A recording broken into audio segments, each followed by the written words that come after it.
ఓం శ్రీమాత్రే నమః. మనం ఈరోజు లలిత సహస్రనామ పారాయణంకి నేర్చుకోవడంలో చివరి రోజుకి వచ్చేసాం. ఆ లలిత అమ్మవారి కృప ఆశీస్సులు మనపై అందరి మీద ఉండాలని కోరుకుంటున్నాను. అలాగే లలిత అమ్మవారి పారాయణం చేస్తున్నప్పుడు నాతో పాటు ఉన్న మీ అందరికీ హృదయపూర్వక ధన్యవాదములు. మనం చివరిగా 2 శ్లోకాలకు అర్థం కూడా తెలిసేసుకుందాం. ఇప్పుడు 182వ శ్లోకం. ఆబాల గోప విదిత సర్వానుల్యంఘ్య శాసన శ్రీచక్రరాజ నిలయ శ్రీమత్ త్రిపుర సుందరి. ఆబాల గోప విదిత సర్వానుల్లంఘ్య శాసన శ్రీచక్రరాజ నిలయ శ్రీమత్ త్రిపుర సుందరి. ఇప్పుడు దీని యొక్క అర్థం తెలుసుకుందాం.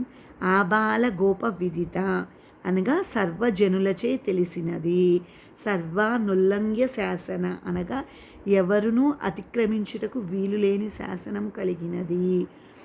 శ్రీచక్ర రాజ నిలయ అనగా శ్రీచక్రము నివాసముగా కలిగినది.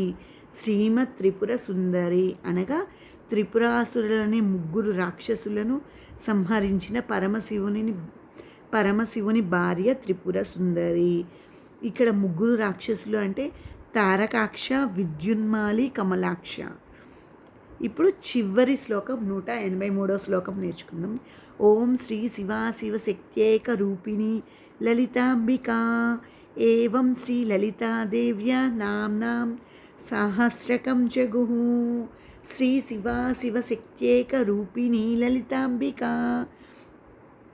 ఏవం శ్రీ లలితాదేవ్యా నామ్నాం సహస్రకం జగుః. ఇప్పుడు దీని యొక్క అర్థం తెలుసుకుందాం. శ్రీ శివ అనగా శుభములను కలిగినది. శివశక్త్యేక రూపిణి అనగా శివశక్తులు ఏకమైన రూపముగా కలిగినది.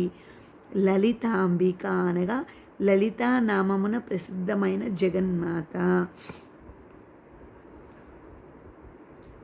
ఇది శ్రీ బ్రహ్మాండ పురాణే ఉత్తరఖండే శ్రీ హయగ్రీవాస్య సంవాదే శ్రీ లలితా రహస్య నామ స్తోత్రం కథనం నామ 2వ.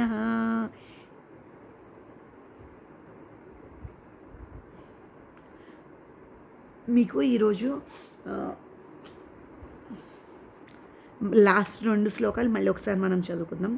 ఆబాల గోప విదిత సర్వానుల్లంఘ్య శాసన శ్రీచక్ర రాజ నిలయ శ్రీమత్ త్రిపుర సుందరి శ్రీ శివశక్త్యేక రూపిణి లలితాంబిక ఏవం శ్రీ లలితాదేవ్యా నామ్నాం సహస్రకం జగుః. శ్రీ బ్రహ్మాండ పురాణే ఉత్తరఖండే శ్రీ హయగ్రీవాస్య సంవాదే శ్రీ లలితా రహస్య నామ స్తోత్రం కథనం నామ 2వ.